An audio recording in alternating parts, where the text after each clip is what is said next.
Hello everyone. आज की class में हम फंडामेंटल राइट्स पढ़ेंगे। फंडामेंटल राइट्स से क्वेश्चन हर एग्ज़ाम में आते हैं। Railway, SSC, state PCS, UPSC, हर एक एग्ज़ाम में यहाँ से क्वेश्चंस पूछे जाते हैं। ये एक इम्पॉर्टेंट टॉपिक है, पॉलिटी का इम्पॉर्टेंट टॉपिक है जहाँ से क्या क्वेश्चंस आते ही हैं हर एग्ज़ाम में। तो फंडामेंटल राइट्स क्या हैं, क्यों दिए जाते हैं, ये हम आगे पढ़ते हैं। उससे पहले बता दें, जो फंडामेंटल राइट्स है वो संविधान के भाग 3 में दिया गया है। संविधान के कौन से भाग में है? संविधान के भाग 3 में फंडामेंटल राइट्स दिया है, ठीक है, जिसे हम पढ़ते हैं। अब यह है कि फंडामेंटल राइट्स हमें क्यों दिए जाते हैं।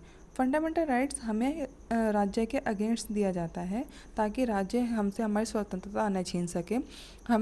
ताकि नागरिकों को एक न्यायपूर्ण जीवन जीने का, गरिमापूर्ण जीवन जीने का अधिकार है नागरिकों को, राज्य वो छीन ना सके, इसलिए राज्य के अगेंस्ट क्या फंडामेंटल राइट्स दिए जाते हैं।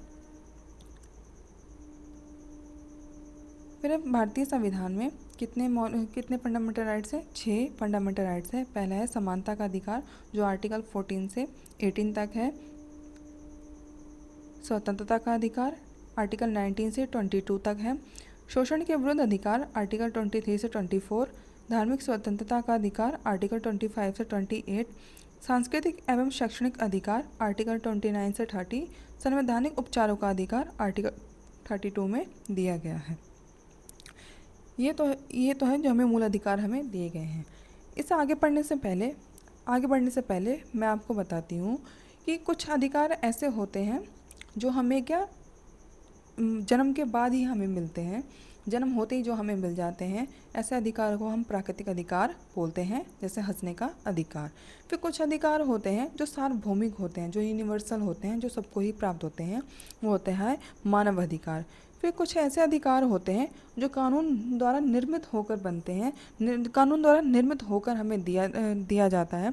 ऐसे अधिकार को बोलते हैं कानूनी अधिकार, जैसे सूचना का अधिकार, वोट डालने का अधिकार। ये कैसा है? ये हमारा लीगल राइट्स है। फिर संवैधानिक अधिकार वो अधिकार होते हैं जो हमें संविधान द्वारा दिया जाता है। जैसे हमारे फंडामेंटल राइट्स है, ये भी क्या हमें संविधान द्वारा दिया गया है। तो ये क्या है? ये संवैधानिक अधिकार है। जैसे संपत्ति का अधिकार भी क्या हमें फंडामेंटल राइट से हमें क्या संविधान से मिलता है। तो ऐसे अधिकारों को संवैधानिक अधिकार बोलते हैं जो संविधान में लिखित अधिकारों से हमें मिलता है। उसके बाद आता है मौलिक अधिकार, जो हम इस क्लास में पढ़ेंगे कि मौलिक अधिकार क्या है। मौलिक अधिकार में जो हमें फंडामेंटल राइट्स हैं, ये हमें किसके अगेंस्ट दिए जाते हैं? ये हमें राज्य के अगेंस्ट दिए जाते हैं। तो इसलिए आर्टिकल 12 में सबसे पहले यही बताया गया है कि राज्य कौन है। जो हम बार बार राज्य कहते हैं कि राज्य कौन है, कि राज्य की परिभाषा में कौन कौन शामिल है जो हमारे मौलिक अधिकारों को जो हमारे फंडामेंटल राइट्स हैं उनको छीन सकते हैं, उनको सीमित कर सकते हैं, उनको न्यून कर सकते हैं, कि वो कौन कौन है जो राज्य की परिभाषा में शामिल है। तो राज्य की परिभाषा में शामिल है भारत सरकार, संसद, राज्य सरकार, राज्य विधानमंडल, लोकल बॉडीज़ और ट्रिब्यूनल्स, ऐसे अन्य सभी निकाय जो सरकार के द्वारा स्थापित किए गए हों, ऐसे सभी निकाय जो सरकार के नियंत्रण में हो, गवर्नमेंट के कंट्रोल में हो। जैसे गवर्नमेंट स्कूल है, गवर्नमेंट कॉलेजेस हैं, तो ये भी क्या राज्य की परिभाषा में शामिल है। सरकारी कंपनी है, ये भी क्या राज्य की परिभाषा में शामिल है। कोई गवर्नमेंट एनजीओ है जो गवर्नमेंट द्वारा क्या फंडिंग कोई एनजीओ है, तो वो भी क्या राज्य की परिभाषा में शामिल है। तो ये आर्टिकल 12 में राज्य की परिभाषा दी गई है। फिर है आर्टिकल 13। आर्टिकल 13 में क्या है? आर्टिकल 13 में ये दिया गया है कि राज्य कोई भी ऐसा कानून नहीं बना सकती है जो हमारे मौलिक अधिकारों को क्या न्यून करती हो या सीमित करती हो। राज्य कोई भी ऐसा कानून नहीं बना सकती है। अगर राज्य ने कोई ऐसा कानून बना दिया है जो हमारे फंडामेंटल राइट्स को सीमित करता है, तो जो हमारी जुडिशरी है उसको यह शक्ति दी गई है कि जुडिशरी वो जो कानून है जो राज्य ने बनाया है जो हमारे फंडामेंटल राइट्स को सीमित कर रही है, उसको क्या रद्द कर दे। ये न्यायपालिका को शक्ति दी गई है। फिर आर्टिकल 13 में ही है कि जैसे राज्य ने कोई कानून बनाया, ठीक है, राज्य ने कोई कानून बनाया, हाँ एक मिनट सही से नहीं बना, कि राज्य ने कोई कानून बनाया और इस कानून में एक छोटा सा भाग, इस कानून का एक छोटा सा भाग जो कि हमारे फंडामेंटल राइट्स के अगेंस्ट है, ठीक है, उसको सीमित कर रहा है किसी भी प्रकार से। तो ये जो भाग है, ये जो छोटा सा भाग है, इस कानून का जो छोटा सा भाग है जो हमारे फंडामेंटल राइट को सीमित कर रहा है, तो इस भाग में ही क्या संशोधन कर दिया जाता है। इस भाग में संशोधन करने के बाद इस पूरे कानून को लागू कर दिया जाता है, क्योंकि उसके संशोधन करने के बाद इस कानून को ऐसा बना दिया जाता है कि जो हमारे फंडामेंटल राइट्स है उसके अगेंस्ट ना हो, ऐसा कानून बना दिया जाता है। इसको बोलते हैं अच्छादान का सिद्धांत। इसे क्या बोलते हैं? इसे अच्छादान का सिद्धांत बोलते हैं कि ये जो आच्छादित भाग है, इस आच्छादित भाग में संशोधन करके उस पूरे कानून को ही क्या चेंज कर दिया जाता है, इस अच्छादान का सिद्धांत बोलते हैं। इसी में ही है कि राज्य ने कोई मानो कोई कानून बनाया, राज्य ने कोई कानून बनाया और इस कानून का एक छोटा सा पार्ट, इस कानून का एक छोटा सा पार्ट जो कि हमें फंडामेंटल राइट्स है उसके अगेंस्ट है, ये पार्ट फंडामेंटल राइट्स के अगेंस्ट है। तो इस पार्ट को, तो ये जो छोटा सा पार्ट है, इस पार्ट को ही क्या अलग कर दिया जाता है, इस पार्ट को अलग कर दिया जाता है। इस पार्ट को जो अलग कर देते हैं और इसके जो बाकी जो भाग है, बाकी ये जो बचा भाग है, इसको क्या लागू कर दिया जाता है, इसको यूज़ में लाया जाता है। तो इसको क्या पृथक्करण का सिद्धांत बोलते हैं। ये पूरा कानून था, उस कानून में से ये जो एक भाग था जो हमारे फंडामेंटल राइट्स के अगेंस्ट था, तो इसको क्या अलग कर दिया गया, इसको क्या कर दिया गया, इसको अलग कर दिया गया। अलग करने के बाद ये जो बाकी जो भाग है जो हमारे फंडामेंटल राइट्स के अगेंस्ट नहीं है, तो इसको क्या लागू किया जाता है, तो इसको बोलते हैं पृथक्करण का सिद्धांत। फिर है कि हमारा जो फंडामेंटल राइट्स है उसका क्या हम अधित्याग नहीं कर सकते हैं, उसको हम छोड़ नहीं कर सकते, उसका त्याग हम नहीं कर सकते हैं। वो अधिकार जो हमें संविधान द्वारा मिलता है, जो संवैधानिक अधिकार है, हम उनका परित्याग नहीं कर सकते हैं। लेकिन जो कानूनी अधिकार है, जो कानून बनाकर जो लागू किए गए हैं, उन कानूनी अधिकारों का तो हम त्याग कर सकते हैं, उनको तो हम छोड़ सकते हैं, लेकिन जो हमारे संवैधानिक अधिकार हैं उनको हम त्याग नहीं सकते हैं। तो ये आर्टिकल 13 में था। अब आगे बढ़ते हैं आर्टिकल 14। आर्टिकल 14 में है कानून के समक्ष समानता और कानून के समान संरक्षण का अधिकार। तो इसमें जो सबसे पहला है कानून के समक्ष समानता। कानून के समक्ष समानता में क्या है कि जो राज्य है, कि राज्य को दो नागरिक हैं, ठीक, दो नागरिक हैं, दो नागरिकों के बीच का विभेद करने से जो राज्य है उसको रोका जाता है कि नागरिक किन्हीं दो नागरिकों के बीच किसी भी प्रकार का भेदभाव नहीं कर सकती है। तो ये क्या, यहाँ पे राज्य को कुछ करने से मना किया जा रहा है, क्या करने से, भेदभाव करने से मना किया जा रहा है। तो ये क्या एक नकारात्मक प्रकृति है, क्योंकि यहाँ पे राज्य को मना किया जा रहा है कि वो दो नागरिकों के बीच किसी प्रकार का भेदभाव नहीं कर सकती है। तो इसे क्या, ये एक नकारात्मक अवधारणा है और इसे यूके से लिया गया है। दूसरा है कानून के समान संरक्षण का अधिकार। कानून के समान संरक्षण का अधिकार का मतलब है कि जो राज्य है वो समान परिस्थितियों में समान कि राज्य समान परिस्थितियों में समान व्यवहार करेगी और असमान परिस्थितियों में असमान व्यवहार करेगी। कैसे? जैसे कि मान लो कोई वर्ग है, ठीक, कोई वर्ग है, मान लो कोई SC ST वर्ग है जिनको क्या रिजर्वेशन दिया जाता है, कोई SC ST वर्ग है, ठीक। तो इस वर्ग में अगर कोई दो नागरिक है जो SC वर्ग के दो नागरिक हैं, तो इन दो नागरिकों के बीच जो राज्य है वो क्या विभेद नहीं कर सकती है। वो ये नहीं कह सकती कि हम एक को तो देंगे रिजर्वेशन लेकिन दूसरे को रिजर्वेशन नहीं देंगे, वो कैसा नहीं कर सकती है। अगर वो रिजर्वेशन दे रही है तो इस पूरी कैटेगरी को ही क्या देना पड़ेगा। ऐसे ही क्या, अगर वो ST कैटेगरी को दे तो पूरे ST कैटेगरी को ही रिजर्वेशन देना पड़ेगा। ये नहीं कि वो ST कैटेगरी में से किसी दो को रिजर्वेशन दे दे और बाकी को रिजर्वेशन ना दे, ऐसा क्या राज्य नहीं कर सकता है, ये विभेद नहीं कर सकता है। इसका मतलब वही है कि समान परिस्थितियों में समान व्यवहार और असमान परिस्थितियों में असमान व्यवहार का मतलब है कि राज्य जो हमारे महिलाएं हैं, बच्चे हैं, विकलांग हैं, उनके लिए क्या कोई विशेष प्रावधान कर सकती है, उनके लिए कोई विशेष कानून बना सकती है राज्य, किसके लिए, बच्चों के लिए, महिलाओं के लिए, और जो दिव्यांगजन हैं उनके लिए कोई विशेष कानून बना सकती है। तो ये था कानूनों के समान संरक्षण का अधिकार।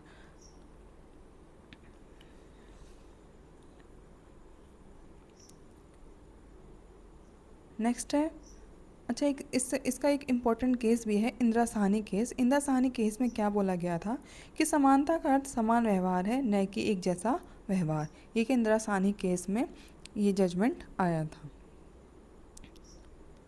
नेक्स्ट है आर्टिकल 15। आर्टिकल 15 क्या है कि इसमें ये वो आधार बताए गए हैं कि जो भेदभाव है कि किन आधार पर क्या भेदभाव नहीं किया जा सकता, कि राज्य धर्म, जाति, लिंग, वंश, जन्मस्थान के आधार पर क्या किसी प्रकार का भेदभाव नहीं कर सकती है, किसी भी नागरिक से इन आधारों पर क्या भेदभाव नहीं कर सकती है। यदि वो भेदभाव करती है तो आर्टिकल 15 के उल्लंघन माना जाएगा। आर्टिकल 15 में यह है कि राज्य किसी प्रकार का किसी भी नागरिक के साथ इन 5 आधारों के आधार पर भेदभाव नहीं कर सकती है।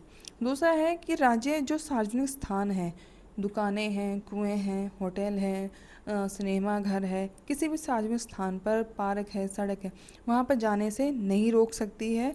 वहाँ पर जाने से इन 5 आधारों पर उनसे विभेद नहीं कर सकती। इन 5 आधारों के आधार पर क्या उन्हें रोक नहीं सकती है इन सार्वजनिक स्थानों पर जाने से।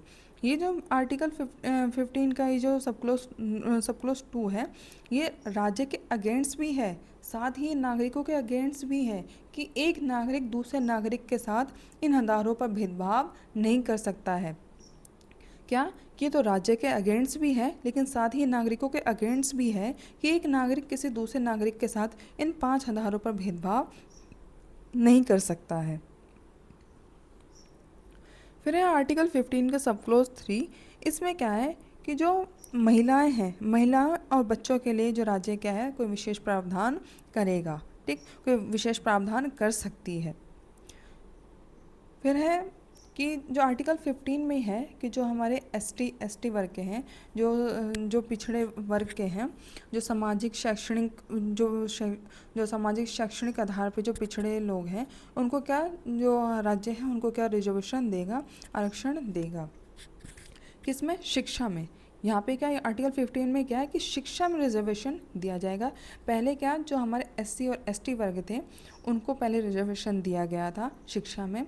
बाद में फिर जो ओबीसी वर्ग है, बाद में फिर ओबीसी वर्ग को भी क्या आरक्षण दिया गया शिक्षा में। इसके बाद जो 2019 है, 2019 में क्या जो ईडब्ल्यूएस है, ठीक है, जो ईडब्ल्यूएस वर्ग के जो लोग हैं उन्हें भी क्या शिक्षा में आरक्षण दिया गया। कितना आरक्षण दिया गया था ईडब्ल्यूएस वालों को? 10% दिया गया था। तो ये हो गया आर्टिकल 15। आर्टिकल 15 में क्या है कि राज्य किसी प्रकार का भेदभाव नहीं कर सकती है। भेदभाव करने के आधार बताए गए हैं, ये 5 आधार बताए गए, धर्म, जाति, वंश, लिंग, जन्मस्थान, इनके आधार पर क्या राज्य किसी भी नागरिक के साथ भेदभाव नहीं कर सकती है। दूसरा क्या था कि ये जो 5 आधार हैं इनके आधार पर राज्य जो सार्वजनिक स्थान हैं, कुएँ, तालाब, पार्क हो गया, रेस्टोरेंट हो गया, वहाँ पे क्या जाने से नहीं रोक सकती है, ठीक। और ये जो आर्टिकल 15 का जो सबक्लोज 2 है, ये राज्य के अगेंस्ट भी है और नागरिक के अगेंस्ट भी है कि एक नागरिक किसी दूसरे नागरिक के साथ इन आधार पर भेदभाव नहीं कर सकती है। फिर इसमें क्या था कि राज्य जो महिलाएं और बच्चे हैं उनके लिए का विशेष प्रावधान करेगी। फिर इस आर्टिकल 15 में था कि जो शैक्षणिक आधार पे, ठीक, जो शैक्षणिक आधार पे जो पिछड़ा वर्ग है उनके लिए क्या राज्य आरक्षण करेगी, उनके लिए कोई विशेष प्रावधान करेगी। जैसे आरक्षण देना, तो पहले एससी और एसटी वर्ग है उनको आरक्षण दिया गया, फिर उसके बाद में ओबीसी वर्ग है उनको आरक्षण दिया गया, फिर 2019 में जो ईडब्ल्यूएस वर्ग है उनको भी आरक्षण दिया गया। कितना? 10%, ठीक है। तो आर्टिकल 15 में यही है। फिर देखते हैं आर्टिकल 16। आर्टिकल 16 में क्या है कि जो राज्य है वो रोजगार के समान अवसर प्रदान करेगा सभी नागरिकों को, कि किसी प्रकार का कोई भेदभाव नहीं करेगा। यहाँ भी भेदभाव के आधार हैं। यहाँ भी जो राज्य है वो जन्म स्थान, लिंग, वंश के आधार पर ये जो 6 आधार है, आर्टिकल 16 में क्या 6 आधार है टोटल, कि इन आधारों पर क्या है कि राज्य किसी प्रकार का भेदभाव नहीं कर सकती है।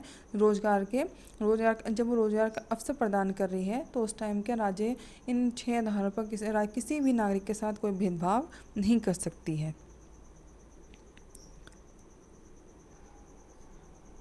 तो ये आर्टिकल 16 में है कि जो सभी नागरिकों को राज्य क्या है समान अवसर रोजगार के समान अवसर प्रदान करेगी। फिर जैसे कि दूसरा मैंने बताया कि जो धर्म, वंश, जाति, लिंग, जन्मस्थान, वंशानुक्रम के आधार पर राज्य किसी भी प्रकार का भेदभाव नहीं करेगी। फिर आर्टिकल 16 में है कि कुछ नौकरियां हैं उनमें क्या जो राज्य है वो राज्य और संघ राज्य क्षेत्र में निवास की जो शर्त है, जो रहने की जो शर्त है वो लगाने का अधिकार है। किसको है? राज्य को निवास का शर्त लगाने का अधिकार है। फिर है जैसे आर्टिकल 15 में जैसे शिक्षा में आरक्षण दिया गया था, ठीक वैसे ही क्या आर्टिकल 16 में भी रोजगार में भी क्या आरक्षण दिया जाता है। जो हमारा जो आर्टिकल 16 का जो सब क्लोज 4 है उसमें क्या जो एससी और एसटी वर्ग है इनको क्या रोजगार में भी आरक्षण प्रदान किया गया। ठीक, पहले क्या इन्हें आर्टिकल 15 में शिक्षा में आरक्षण प्रदान किया गया और आर्टिकल 16 में रोजगार में आरक्षण प्रदान किया गया। ऐसे ही जो हमारे ओबीसी वर्ग हैं इनको भी क्या रोजगार में अवसर प्रदान किया गया। और फिर जो 16 का जो 6 है उसमें क्या जो ईडब्ल्यूएस के जो वर्ग हैं उनको भी रोजगार में अवसर प्रदान किया गया। इसमें एक चीज़ और है जिसमें जो प्रमोशन में जो आरक्षण है वो केवल और केवल एससी और एसटी वर्ग को ही प्राप्त है। ठीक, रोजगार में जो प्रमोशन का अवसर है वो सिर्फ और सिर्फ एससी और एसटी वर्ग को ही प्राप्त है, बाकी किसी वर्ग को प्राप्त नहीं है। फिर इसमें आर्टिकल 16 में ही क्या एक बैकलॉग आरक्षण है। बैकलॉग आरक्षण का मतलब है कि जैसे 100 की इस साल तो 100 सीटें निकली, ठीक, इसमें से क्या 10 सीटें बच गई। इसमें से 10 सीटें बच गई तो ये जो 10 सीटें बची हैं नेक्स्ट ईयर जब ये 10 सीटें कौन सी बची हैं जो एससी एसटी वर्ग को जो आरक्षण देना था, आरक्षण इनकी जो आरक्षित सीटें थी उसमें से जो 10 सीटें बच गई उन 10 सीटों को क्या है कि नेक्स्ट ईयर जब जब कोई वो आवेदन निकालेगी तो उसमें क्या इन 10 सीटों को ऐड कर देगी। ठीक, 19 सीटों को ऐड कर दी। इसको क्या बैकलॉग आरक्षण बोलते हैं। ये केवल एससी और एसटी वर्ग को ही दिया जाता है।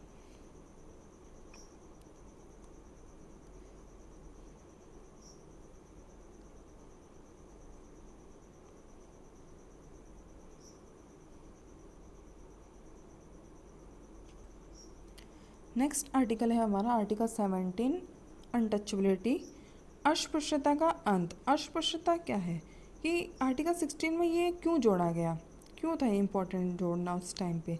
क्योंकि जब ये संविधान बन रहा था तो उस टाइम क्या जो अनटचेबिलिटी बहुत थी, देश आज़ाद होने से पहले क्या अनटचेबिलिटी बहुत थी। उसको क्या ख़त्म करने के लिए, उसको पूरी तरीके से ख़त्म करने के लिए कि संविधान में आर्टिकल 17 जोड़ा गया।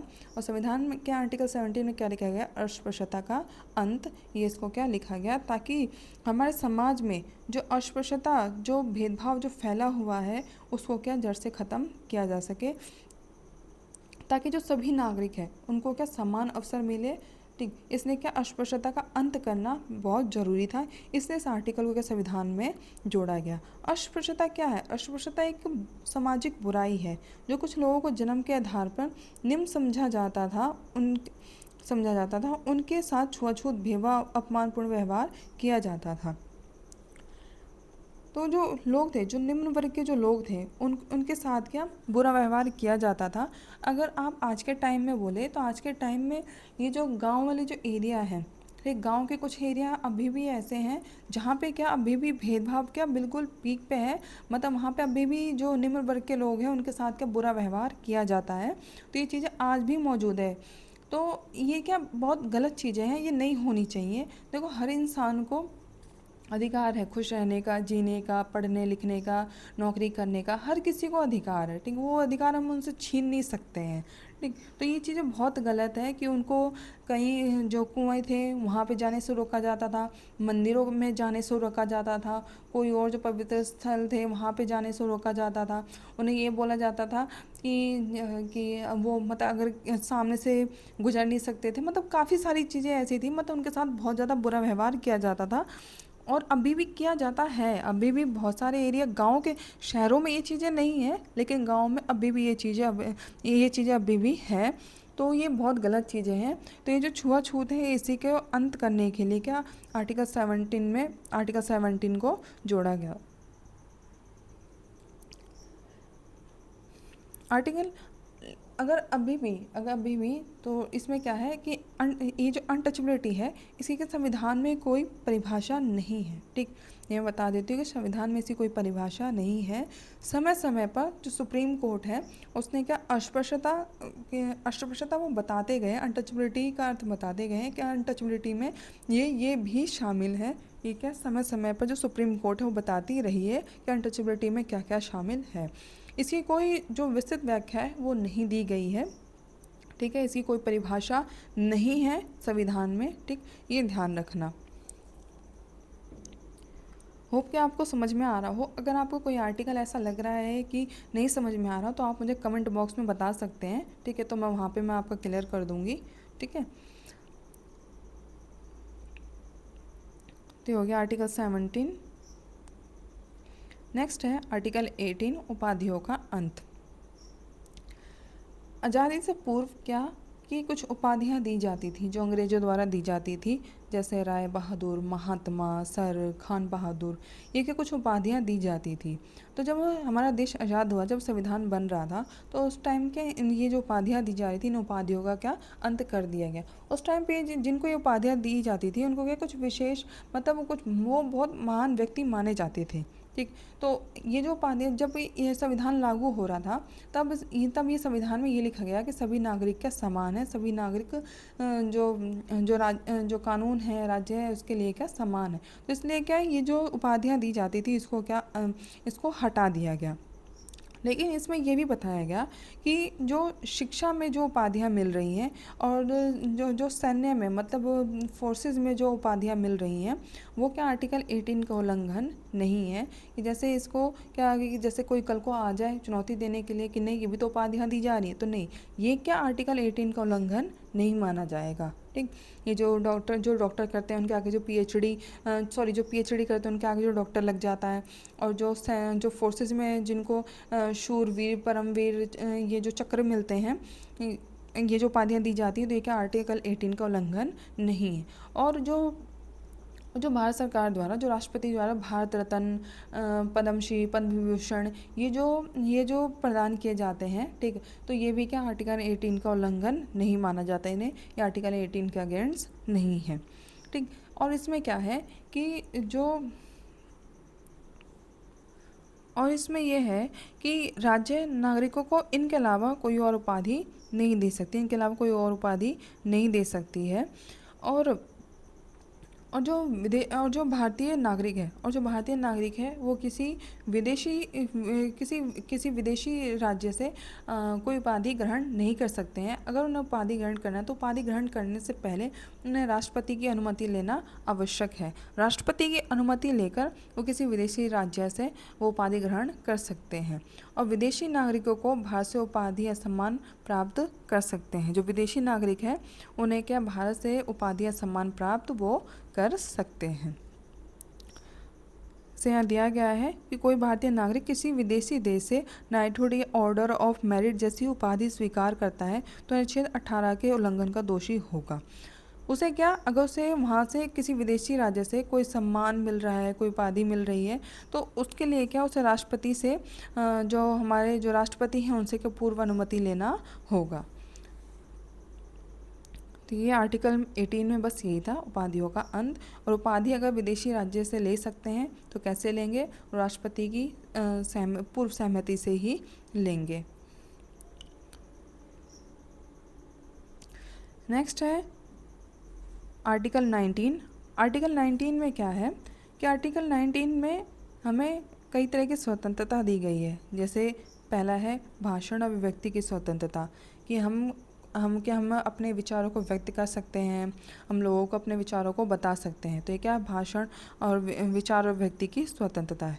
दूसरा है शांतिपूर्ण और बिना हथियार के एकत्रित होने की स्वतंत्रता, मतलब हम कोई सभा बना सकते हैं, बिना हथियारों के निशस्त्र हम कोई सभा बना सकते हैं। फिर है कि हम सभा बना सकते हैं तो हम संघ या कोई संगठन भी हम बना सकते हैं। जो आर्टिकल 19 का क्लोज 1 का जो 3 है वो क्या हम उसमें क्या है कि संघ बनाने बनाने, संगठन बनाने की स्वतंत्रता दी गई है।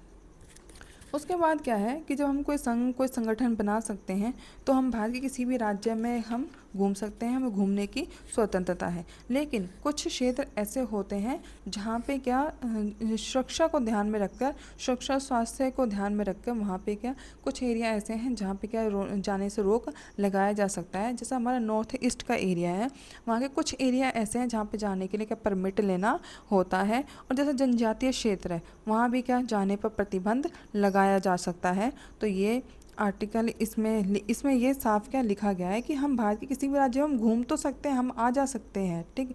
लेकिन कुछ ऐसे एरिया जहाँ पे जाना प्रतिबंध राज्य लगा सकती है, इसको सुरक्षा स्वास्थ्य को ध्यान में रखकर। फिर है कि हम कहीं भी जैसे घूमने जा सकते, तो हम कहीं भी बस सकते हैं, कहीं भी हमें बसने का अधिकार है। फिर इसमें एक अधिकार और था, संपत्ति का अधिकार, ठीक। संपत्ति का अधिकार था, उससे क्या है यहाँ पे वो संशोधन करके 44वां संविधान संशोधन करके उसे क्या यहाँ से हटा दिया गया। यहाँ से हटा के उसे क्या जो भाग 12 है, ठीक, भाग 12 में जोड़ दिया गया। भाग 12 में एक आर्टिकल जोड़ा गया, आर्टिकल 300A, वहाँ पे क्या संपत्ति के अधिकार को जोड़ा गया।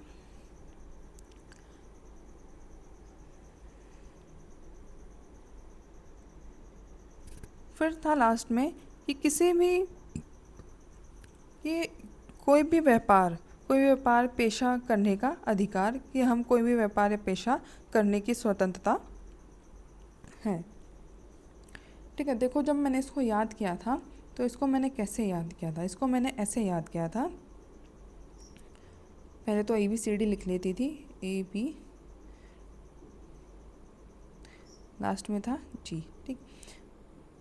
तो पहले क्या था कि विचार और अभिव्यक्ति की स्वतंत्रता, ठीक है। सॉरी मैं लिख नहीं सकती, लेकिन मैं आपको बोल के मैं बता रही हूँ। मैंने कैसे याद किया था, मैंने ऐसे याद किया था। पहले क्या था, विचार और व्यक्ति की स्वतंत्रता, कि हम अपने विचारों को हम व्यक्त कर सकते हैं, उसकी क्या हमें स्वतंत्रता है। फिर है कि हम बिना हथियारों के निशस्त्र हम कोई सभा बना सकते हैं, तो हम कोई संघ और संगठन भी बना सकते हैं, हम कोई संघ और संगठन बना सकते हैं। तो हम कहीं घूम भी सकते हैं, अगर हम कहीं घूमने जा रहे हैं तो हो सकता है वहाँ हमारा रहने का मन कर जाए, तो हमें क्या कहीं भी बसने की स्वतंत्रता है, हमें कहीं भी क्या रहने की स्वतंत्रता है। फिर यहाँ पे एक संपत्ति का अधिकार था जिसे हटा दिया गया। फिर लास्ट में क्या है कि यहाँ से याद करो, ठीक। ये अभी इस वाले को क्या भूल जाओ, ये F है, इसको भूल जाओ, ठीक है। लेकिन इसको याद रखना कि यहाँ पे संपत्ति का अधिकार था, इसको क्या यहाँ से फंडामेंटल राइट में से इसको हटा दिया गया, क्योंकि हो सकता है क्वेश्चंस में पूछ ले, ठीक। और पूछा भी गया है तो इसको क्या, और पूछा भी गया है, ठीक है। तो इसको क्या याद रखना कि यहाँ पे जो संपत्ति का अधिकार है उसे फंडामेंटल राइट से हटा दिया गया है, उसे लीगल राइट बना दिया गया, ठीक। तो पहले मैं बताती हूँ कैसे याद किया था मैंने जो याद किया था कि सबसे पहले क्या विचार व्यक्त करने की स्वतंत्रता है, कि मैं अपने विचारों को व्यक्त कर सकती हूँ। फिर मैं कोई सभा बना सकती हूँ, तो मैं कोई संघ या संगठन भी बना सकती हूँ। फिर मैं कहीं मेरा मन करेगा कहीं घूमने का, तो मैं भारत के किसी भी राज्य में घूम फिर सकती हूँ। मैं वहाँ घूमने फिरने गई, मेरा वहाँ मन लग गया, ठीक, मुझे वो जगह अच्छी लगी तो मैं वहाँ बस गई, मुझे बसने का भी मुझे वहाँ बसने की स्वतंत्रता है। फिर उसके बाद जब मैं बसूँगी तो ऑब्वियसली मुझे खाने पीने के लिए मुझे पैसा तो चाहिए होगा ना, तो वहाँ पे क्या मुझे पेशा कोई व्यापार करने की स्वतंत्रता है। तो ऐसे मैंने याद किया था, तो आप चाहें तो आप ऐसे याद कर सकते हैं, ऐसे क्या थोड़ा ईजी हो जाता है याद करना, ठीक है। ऐसे क्या जब मैंने एक बार याद किया था उसके बाद फिर मैं भूली नहीं, मैं से मुझे याद है तब से। तो ये आर्टिकल 19 था। आगे देखते हैं आर्टिकल 20। आर्टिकल 20 में क्या है कि यहाँ पे क्या अपराधों के संबंध में इंस्ट्रक्शन दिया गया है कि इसमें यह है कि आर्टिकल 20 का जो सब क्लॉज 1 है उसमें क्या है कि अपराध के बाद अगर कोई कठोर दंड लागू किया जाता है तो क्या लागू नहीं होगा। साफ साफ शब्दों में ये समझो, जैसे किसी ने कोई अपराध किया, मान लो उसने आज अपराध किया, आज उसने अपराध किया, तो आज ऐसा कोई उस अपराध के लिए कोई कठोर दंड नहीं था, ठीक है। वहीं बाद में कुछ दिनों बाद क्या उस अपराध के लिए क्या कोई कठोर दंड बना दिया गया, ठीक है, कोई कठोर दंड बना दिया गया। तो इसने जो अपराध किया था, इसने आज 1 तारीख को अपराध किया था, और यहाँ पे क्या ये 5 तारीख ऐसे लिख देते हैं कि इसने 1 तारीख को अपराध किया था, तब तो ये कोई कानून नहीं था, यहाँ पे कोई कठोर दंड नहीं था। लेकिन 5 तारीख को क्या ये कठोर दंड बना, इस अपराध के लिए क्या कठोर दंड बना दिया गया।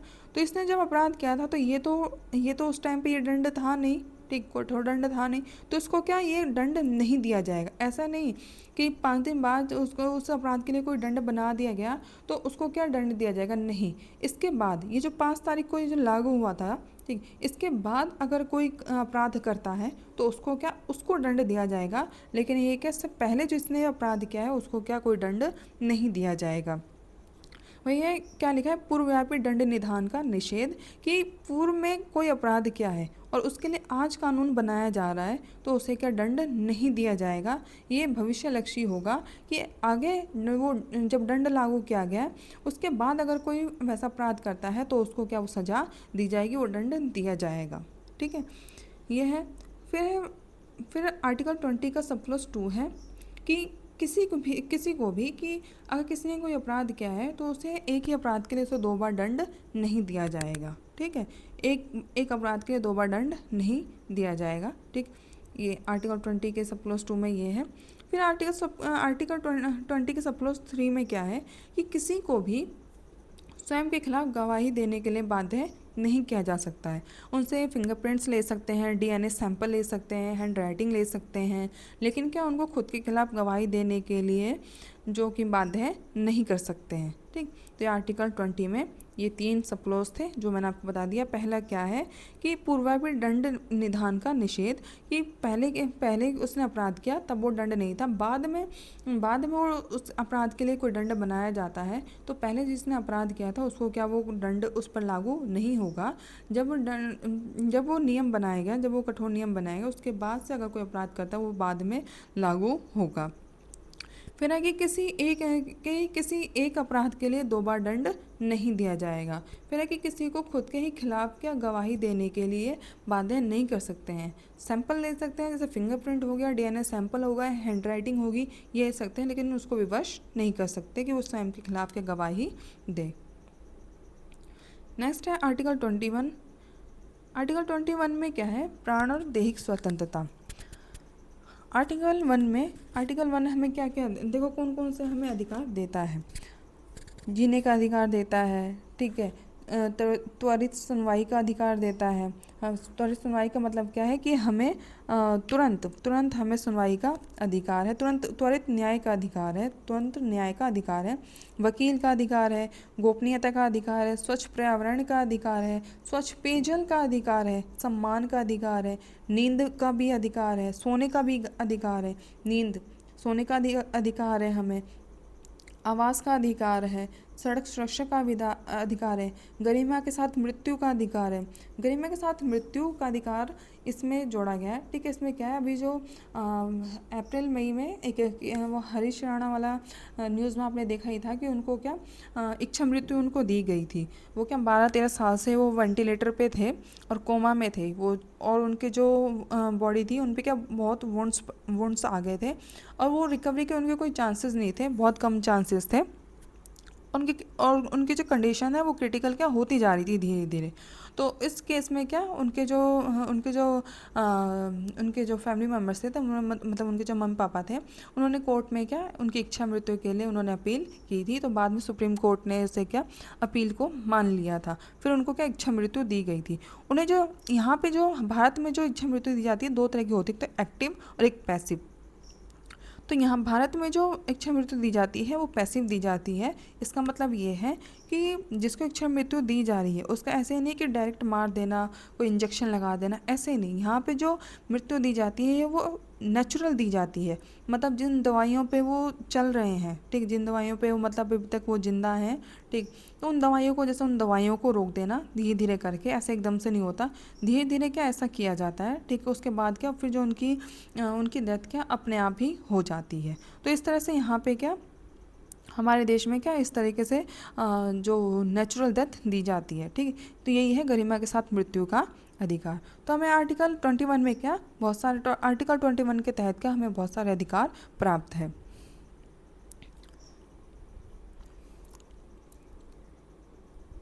नेक्स्ट है आर्टिकल 22। आर्टिकल 22 में क्या है? आर्टिकल 22 हमें गिरफ्तारी और निरोध से संबंधित अधिकार प्रदान करता है। इसमें दो चीज़ें हैं, देख, ठीक है। पहला है गिरफ्तारी की स्थिति में अधिकार, ठीक है, इसे साधारण गिरफ्तारी बोलते हैं। दूसरा है निवारक निरोध, प्रिवेंटिव डिटेंशन। तो पहले हम साधारण गिरफ्तारी में देखते हैं। देखो, ये जो गिरफ्तारी की स्थिति में अधिकार है, इसको साधारण गिरफ्तारी बोलते हैं। तो इसमें क्या है, इसमें क्या है, जैसे किसी व्यक्ति ने कोई अपराध किया, तो अपराध करने के बाद ही क्या उसको गिरफ्तार किया जाएगा, ठीक। और गिरफ्तारी का कारण बताना उसको आवश्यक है। जैसे किसी ने अपराध किया तो उसको अपराध करने के बाद ही गिरफ्तार कर सकते हैं। और जब पुलिस उसको गिरफ्तार करने जाती है तो उसको अपराध करने का कारण भी बताना होता है कि उसको इस अपराध के उसमें उसको गिरफ्तार किया जा रहा है। फिर उसको 24 घंटे के अंदर मजिस्ट्रेट, जो डिस्ट्रिक्ट मजिस्ट्रेट है, उसके सामने क्या पेश किया जाता है, पेश करना होता है। और ये जो अपराधी है, इसको क्या वकील की सहायता का भी अधिकार होता है, ठीक। ये तो साधारण गिरफ्तारी में है। क्या है कि पहले उस व्यक्ति ने कोई अपराध किया, अपराध करने के बाद उसको गिरफ्तार किया गया, गिरफ्तार करने के बाद उसको गिरफ्तारी करने का कारण भी बताया गया और उसे मजिस्ट्रेट के सामने पेश किया गया, और फिर उसको वकील की सहायता का भी अधिकार है, तो उसको वकील भी दिया गया, ठीक। ये तो साधारण गिरफ्तारी में। दूसरा ये है निवारक निरोध, प्रिवेंटिव डिटेंशन। प्रिवेंटिव डिटेंशन में क्या है कि उस व्यक्ति ने कि किसी व्यक्ति पे क्या कोई डाउट है, उस व्यक्ति पे डाउट है कि वो अपराध कर सकता है, उस व्यक्ति पे डाउट है, किसी व्यक्ति पे डाउट है कि वो अपराध कर सकता है, तो उसे क्या अपराध करने से पहले, ठीक, या फिर कोई अपराध करने से पहले या फिर ऐसा लगता हो कि उसकी वजह से क्या जो सामाजिक व्यवस्था है वो ख़राब हो सकती है, ठीक है, तो उसको क्या वो अपराध करने से पहले, कोई सामाजिक व्यवस्था ख़राब हो उससे पहले ही क्या उसको गिरफ्तार कर लिया जाता है। किस आधार पर? शक के आधार पर। देखो, यहाँ पे जो गिरफ्तार किया जा रहा है वो अपराध के बाद गिरफ्तार किया जा रहा है, ठीक है, अपराध के बाद गिरफ्तार किया जा रहा है। लेकिन यहाँ जो गिरफ्तार किया जा रहा है वो शक के आधार पर गिरफ्तार किया जा रहा है, ठीक, वो शक के आधार पर यहाँ पे क्या गिरफ्तार किया जा रहा है। ये इन दोनों में फ़र्क है, ठीक, ध्यान रखना। इसको जो गिरफ्तार किया जाता है शक के आधार पर, तो इसको भी क्या विधिक सहायता लेने का अधिकार होता है, लेकिन क्या सीमित होता है। जैसे यहाँ पे इसको तो पूरा अधिकार है, ठीक, वकील करने का पूरा अधिकार है, लेकिन यहाँ पे जो इसको अधिकार है वो सीमित अधिकार होता है। और इसको मैक्सिमम क्या 3 महीने तक ही क्या इसको हिरासत में रख सकते हैं, 3 महीने तक। अगर 3 महीने से ज़्यादा के लिए अगर इसको हिरासत में रखना है तो जो एडवाइजरी बोर्ड है उससे क्या परमिशन लिया जाता है कि इसको और समय तक इसको रखना है, ठीक है, तो कारण भी बताना होता है कि इसको और समय तक रखना होता है, ठीक। तो ये क्या इसमें है, निवारक निरोध में है, ठीक। होप कि आपको समझ में आया हो। दोनों चीज़ें मैंने इजीली समझाने की कोशिश की है। यहाँ पे क्या अपराध करने के बाद गिरफ्तार किया जाता है और यहाँ पे क्या शक के आधार पर गिरफ्तार किया जाता है कोई अपराध करने से पहले ही, ठीक है। फिर नेक्स्ट है आर्टिकल 23। आर्टिकल 23 में क्या है? आर्टिकल 23 में है कि आर्टिकल 23 हमें शोषण के विभिन्न प्रकारों को प्रतिबंधित करने। तो आर्टिकल 3 क्या है? आर्टिकल 23 है, ये जो शोषण है, शोषण के विरुद्ध का ये शोषण के विरुद्ध ये अधिकार है कि आर्टिकल 23 के 3 में ये कहा गया है कि किसी भी इंसान को, किसी भी व्यक्ति को क्या ज़बरदस्ती उनसे मजदूरी नहीं करवाई जा सकती है, उनको बंधुआ मजदूर बना के नहीं रखा जा सकता है। जो बच्चे हैं उनसे काम नहीं करवा सकते हैं। मानव तस्करी करने से क्या राज्य कहा जाता है कि राज्य क्या मानव तस्करी करने पर क्या रोक लगाएगी, ठीक है। तो इसमें क्या है, शोषण के विरुद्ध अधिकार है कि जो राज्य मानव तस्करी, बाल श्रम, बेगार प्रथा, बंधुआ मजदूरी, ये जो शोषण है इसको क्या इनके करने पर क्या प्रतिबंध लगाएगी, ठीक है। तो आर्टिकल 23 में यही है। यह अनुच्छेद निम्न परिस्थितियों में लागू नहीं होगा। किस परिस्थितियों में लागू नहीं होगा?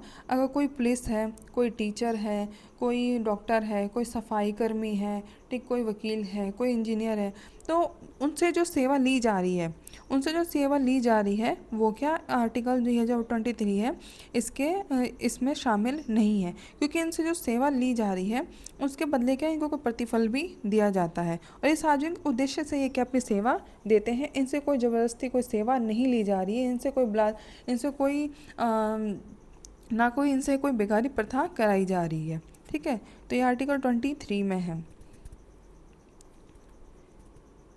यह शारीरिक, मानसिक और आर्थिक शोषण को रोकता है। ठीक है, ये समानता और न्याय की भावना को मजबूत करता है। होप कि आर्टिकल 23 आपको सही से समझ में आया हो।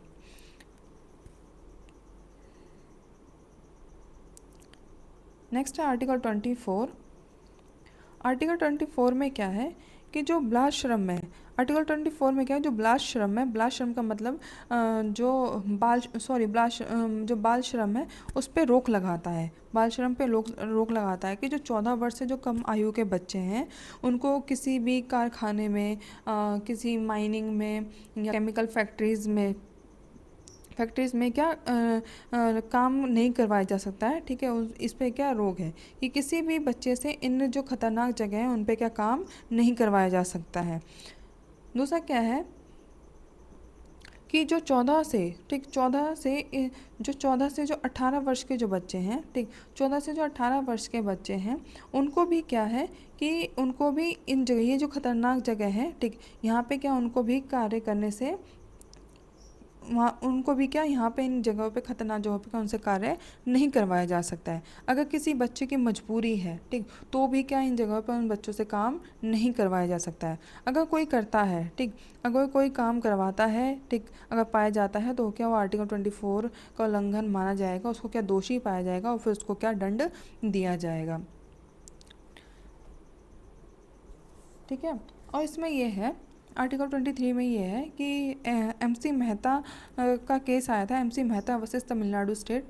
इसमें क्या था कि जो खतरनाक उद्योग में बाल श्रम को पूर्णतः असंवैधानिक घोषित करना। ठीक, कि जो खतरनाक जो जगह है वहाँ पे क्या जो बच्चे हैं उनसे क्या किसी प्रकार का कोई काम नहीं करवाया जा सकता, इसको क्या असंवैधानिक घोषित किया गया। दूसरा इस केस में ये था कि जैसे उन जो खतरनाक जगह है जहाँ से बच्चे काम करते हैं वहाँ से उनको क्या मुक्त करा के, तो राज्य की जिम्मेदारी है कि वहाँ से उन बच्चों को मुक्त करा के बच्चों को शिक्षा दे, शिक्षा और कौशल दे उनको, और साथ ही जो नियोक्ता हैं जो क्या जिन्होंने बच्चों से काम करवाया उन जगह पे, ये जानते हुए भी कि इल्लीगल है, बच्चों से काम करवाना अपराध है, तो जानते हुए उन्होंने काम करवाया है, चाहे बेशक वो बच्चे की मजबूरी रही हो। अगर बच्चे ने किसी मजबूरी में भी काम किया तो भी तो ये नियोक्ता से क्या 20,000 का क्या जुर्माना दिलवाया जाता है। ठीक है, तो ये आर्टिकल 24 में था।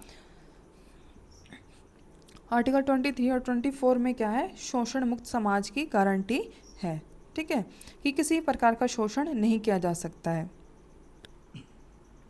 आर्टिकल 23 में क्या था कि कोई मज़दूर है, ठीक, उसके साथ किसी प्रकार का शोषण नहीं किया जा सकता है, उससे ना तो बिना पैसा दिए उससे काम करवाया जा सकता है, ना ही उसको बंधुआ मजदूर बना के रखा जा सकता है।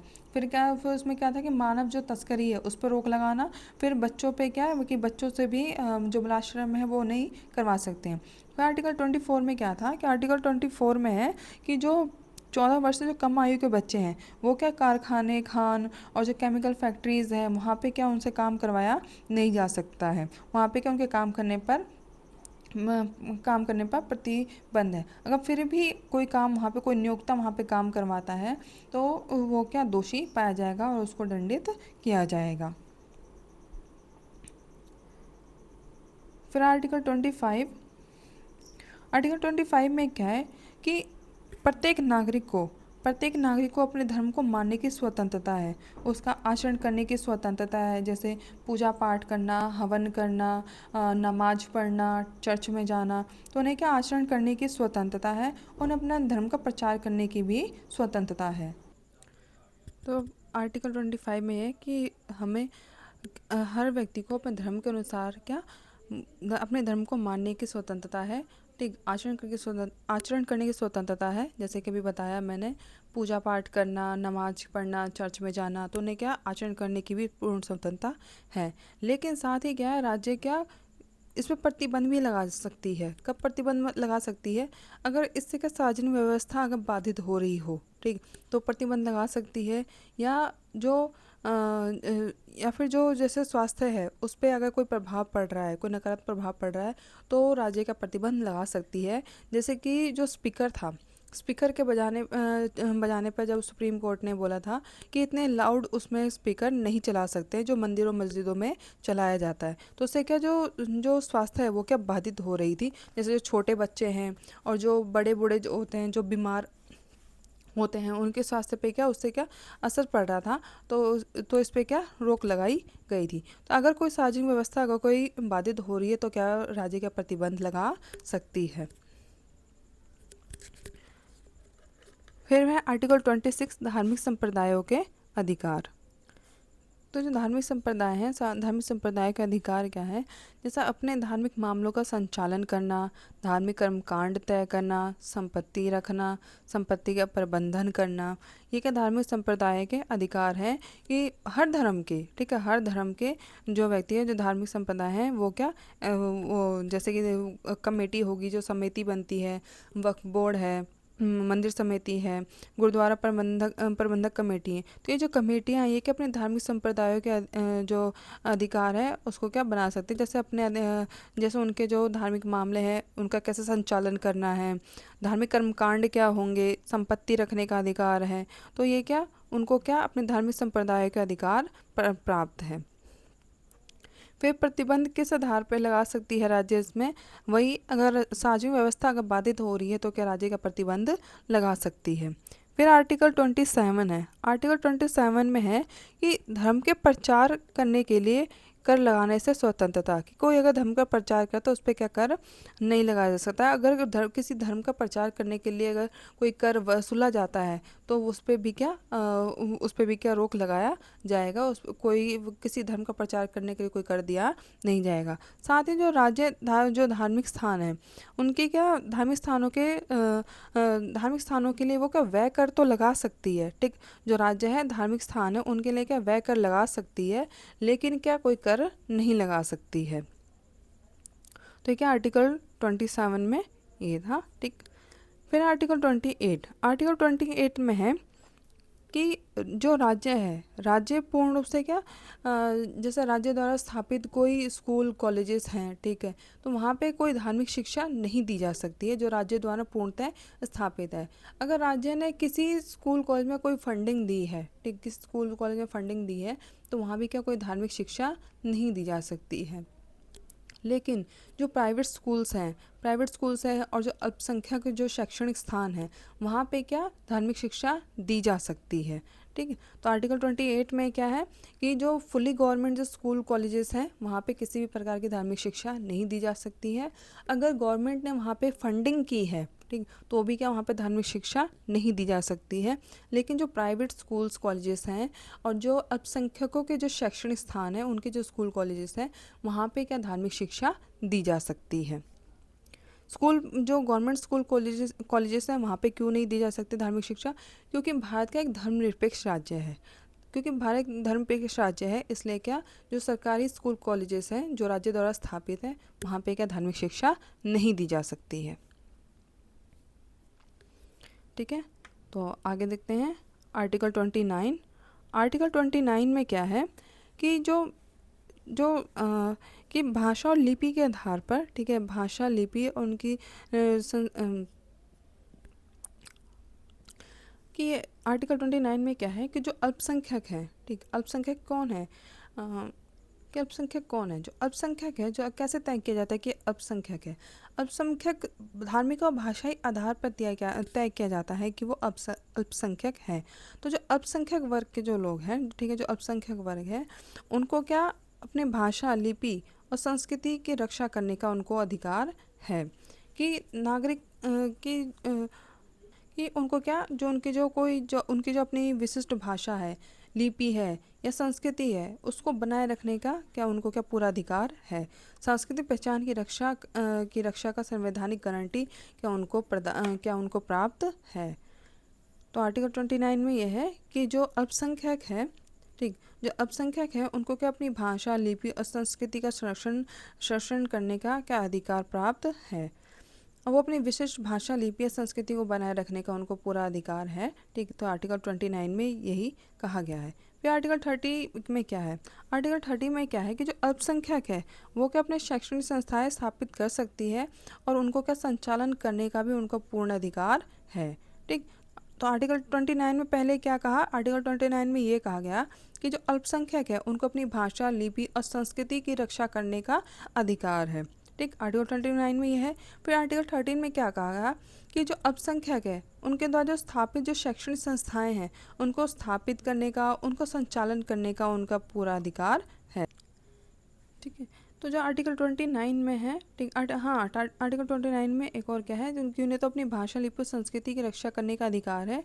दूसरा कि जो राज्य है, राज्य क्या धर्म, जाति, भाषा, लिपि इनके आधार पर क्या जो स्कूल है, जो शैक्षणिक संस्थाएं हैं उन पे क्या प्रवेश करने से किसी भी नागरिक को नहीं रोक सकती है। इन आधार पर क्या वो भेदभाव नहीं कर सकती है। फिर आर्टिकल 30 में है।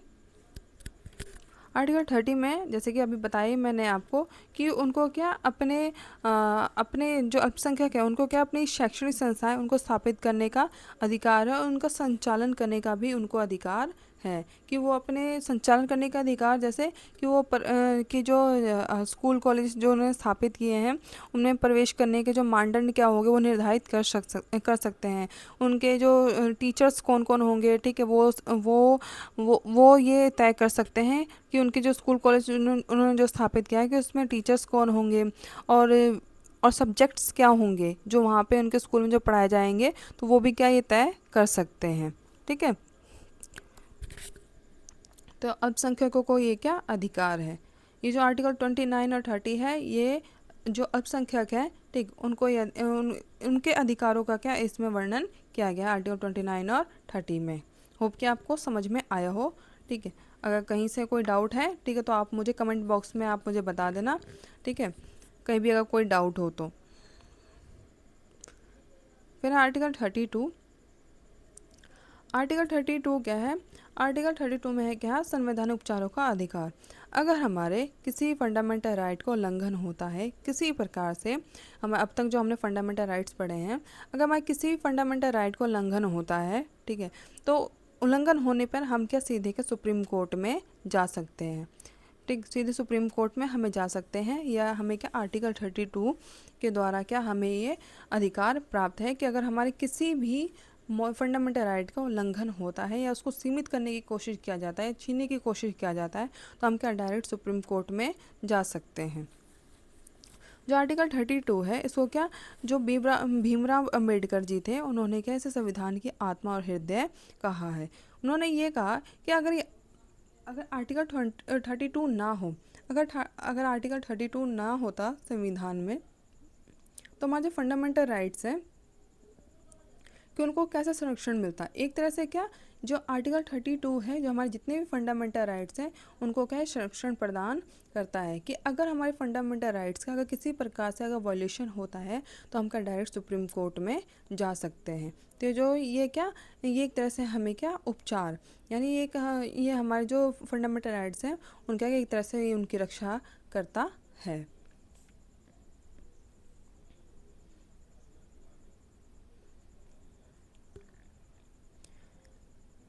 फिर क्या सुप्रीम कोर्ट में क्या सुप्रीम कोर्ट के कुछ रिट जारी करती है। ठीक, तो यहाँ पे जो रिट्स लिखे गए हैं वो इंग्लिश में ऐसे लिखे गए हैं, तो वो मैं आगे आपको बता। अच्छा, एक चीज़ और जो रह गई, ठीक, आर्टिकल 21 में था। ठीक, एक और आर्टिकल था। ये तो आर्टिकल 21 हमने पढ़ा। ठीक, आर्टिकल 21 के तहत हमें बहुत सारे अधिकार प्राप्त हैं। ठीक है, एक और है आर्टिकल 21। ठीक, आर्टिकल 21 का ए, जिसे क्या 86वां संविधान संशोधन है उसके द्वारा क्या इसे जोड़ा गया था। आर्टिकल 21 ए में क्या है, शिक्षा का अधिकार है। आर्टिकल 21 ए के तहत क्या है, शिक्षा का अधिकार है। इसमें जो 6 से जो 14 वर्ष के बच्चे हैं उनको क्या निःशुल्क शिक्षा का अधिकार है। तो आर्टिकल 21 में क्या है, 21 ए में क्या है, शिक्षा का अधिकार दिया गया है। शायद आगे इसमें स्लाइड हो सकता है, ये रह गया था तो ये मैंने अभी आपको बता दिया है। अभी हम पहले रिट्स देखते हैं कि सुप्रीम कोर्ट कौन कौन सी रिट्स जारी कर सकती है। हाँ, तो ये रहे रिट्स। ठीक, सुप्रीम कोर्ट क्या 5 तरह के जो रिट्स हैं वो जारी कर सकती है।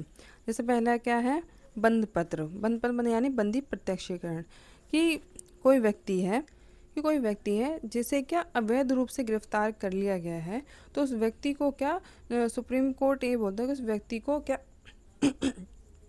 एक मिनट,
तो आर्टिकल 35 में क्या है कि संसद को ये शक्ति दी गई है कि जो हमारे मौलिक अधिकार है, जो हमारे फंडामेंटल राइट्स हैं, कि उनको और अधिक प्रभावी बनाने के लिए क्या का प्रावधान कर सकती है, ये संसद को शक्ति दी गई है।